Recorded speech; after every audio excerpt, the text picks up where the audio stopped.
mo wọlé mo ì tí wọlé mo kàn rí calls oríṣiríṣi pé kí ló dé. My beautiful sister. Anyway, I'm back. Ego máa ṣe pé mo máa miss ẹ bẹ́ẹ̀ yẹn náà mi ò máa miss ẹ owó mi mo máa miss àwọn tí wèrè tí mo kó fún tí mò ń pè wọ́n tí wọ́n dáhùn mo máa ń torí ẹ̀ ń lé ẹ káàkiri pẹ̀lú fóònù. Ṣọ́ra wọn tó introduce mi sí ní the last time tá jọ ṣe business tí wọn náà náwó tí gbogbo ẹ̀ dẹ̀ wà òkè yẹn. Well lọ́la bí wọ́n ṣe tó wà òkè. Mo bá dẹ̀ bẹ̀rẹ̀ ní pé because you were not around.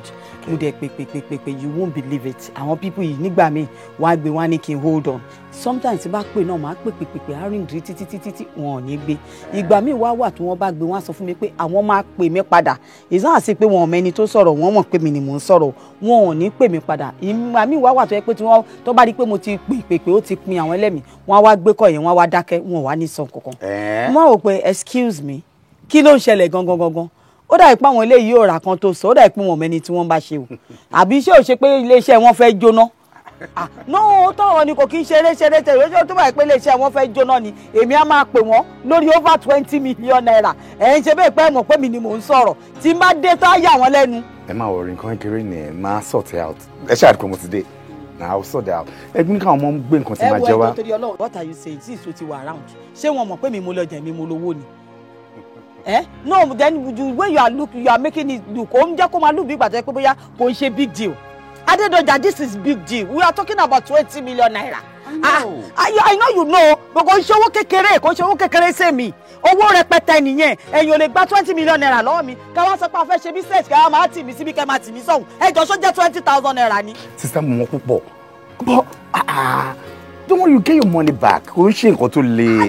Jọ don't patronize me. Ẹ jọ nítorí Ọlọ́run. Sorry, I'm not Adedoja mi ò ṣeré o. No, mi ò ṣeré kíní ti sú mi o. Tọ̀rọ̀ ni mo sọ fún ẹ o. O mọ̀ pé when it comes to 10,000 naira mi ò báyàn fi ṣeré o. Bẹ́ẹ̀ ni, máa rán mo náà mọ̀ pé mo lè pààyàn when it comes to ọ̀rọ̀ owó mi ò ṣeré. Wọ́n máa kú o. Sister, I'm your blood brother. Calm down. Ìgbà náà ńkọ́. Ṣé àbúrò èèyàn kì í ṣèyàn ni? No, what are you ẹni tó yára pààyàn láyé yẹ àbúrò èèyàn ni. Bẹ́ẹ̀ ni ẹni tó yára pààyàn láyé yẹ ọmọ bíbí inú èèyàn ni. Bẹ́ẹ̀ ni tó bá yẹ pé gbogbo tó ń ṣe yìí nítorí pé kí lè bá rò pé bóyá àkọ́kọ́ wà ń bẹ̀ ló ṣe wò pókè ayọ́kẹ́ àti mi ẹ̀ ṣe léyìí okòwò lè yọ bóyá owó mi gan ló fi travel ta ló mọ̀ ó tọ̀rọ̀ ni kò sí bẹ́ẹ̀ ṣe bó ṣe lè ṣe mí gbàgbà. Kí ni? Èmi máa ní. Ìgbà náà kọ́ kí ló ṣẹlẹ̀ mo sọ pé you are my brother ṣé mo ní 20 million naira ni àjọṣe business wọn torí pé ó sí ara wọn ọ̀bá mi sọ̀rọ̀ ó sọ pé you are my brother kí ló kàn mí kan brother lọ́rọ̀ owó.